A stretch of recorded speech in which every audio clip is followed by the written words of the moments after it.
అనకాపల్లిలో మరో విషాద ఘటన జరిగింది. నిన్న వైద్యం వికటించి ఒకరు మరణించిన ఘటన మరవక ముందే మళ్ళీ అలాంటి ఘటనే జరిగింది. నాటు వైద్యం వికటించి ఓ యువకుడు చనిపోయాడు. పొలంలో పనిచేస్తుండగా ప్రసాద్ అనే యువకుడిని పాము కాటేసింది. వెంటనే కుటుంబ సభ్యులు ఆయన్ను నాటు వైద్యుడి దగ్గరకు తీసుకెళ్లారు. వైద్యుడు అతనికి నాటు వైద్యం చేసి ఇంటికి పంపాడు. తెల్లవారుజామున ప్రసాద్ పరిస్థితి విషమించడంతో కుటుంబ సభ్యులు ఎన్టీఆర్ ఆసుపత్రికి తీసుకెళ్లారు.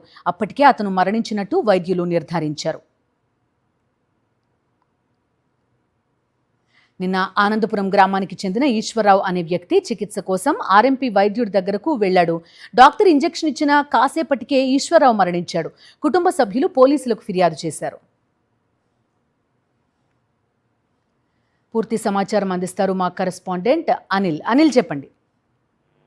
బిందు అనకాపల్లి జిల్లాలో వరుస విషాద ఘటనలు చోటు చేసుకుంటున్నాయి. 2 రోజుల వ్యవధిలోనే ఇద్దరు వైద్యం వికటించి మృత్యువాత పడ్డారు. నిన్న ఈశ్వరరావు అనే వ్యక్తి ఆ కోటపాడు మండలం ఆనందపురం గ్రామానికి చెందినటువంటి వ్యక్తి ఆ స్థానికంగా ఉన్నటువంటి ఆర్ఎంపీ డాక్టర్ దగ్గరకు వెళ్లి వైద్యం చేయించుకునేటువంటి క్రమంలో ఆయన ఒక ఇంజెక్షన్ ఇచ్చారని, ఆ ఇంజెక్షన్ ఇచ్చిన కొద్దిసేపటికి ఈశ్వరరావు మృతి చెందారని కుటుంబ సభ్యులు పోలీసులకు ఫిర్యాదు చేశారు. ఈ ఘటన మరొక ముందే మరో విషాద ఘటన చోటు చేసుకుంది. ఈ రోజు ఉదయం నిన్న పాము కాటుకి గురైనటువంటి ప్రసాద్ అనే యువకుడిని స్థానిక నాటు వైద్యుడి వద్దకు తీసుకెళ్తే పసర మందు ఆ పాము కాటు వేసినటువంటి చోట రాసి తగ్గిపోతుంది, ఇంటికి వెళ్ళిపోమని చెప్పారు. రాత్రి ఆ ప్రసాద్ ఆరోగ్య పరిస్థితి విషమించడంతో హుటాహుటిన తెల్లవారుజామునే ఎన్టీఆర్ ఆసుపత్రికి తరలించేటువంటి ప్రయత్నం చేశారు. ఈ మార్గ మధ్యలోనే ఆ యువకుడు ప్రాణాలు కోల్పోయినట్టుగా వైద్యులు నిర్ధారించారు. ఆ కుటుంబ సభ్యులు కన్నీరు మున్నీరుగా విలపిస్తున్నటువంటి పరిస్థితి కనిపిస్తోంది. ఎందుకంటే నాటు వైద్యుడి వద్దకు వెళ్లకుండా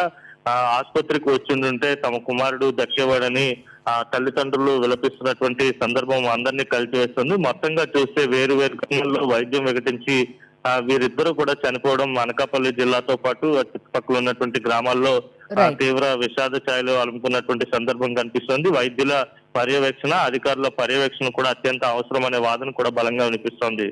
రైట్ అనిల్, థాంక్యూ. మరిన్ని అప్డేట్స్ కోసం ఛానల్ ను సబ్స్క్రైబ్ చేయండి. నోటిఫికేషన్స్ కోసం బెల్ ఐకాన్ పై క్లిక్ చేయండి.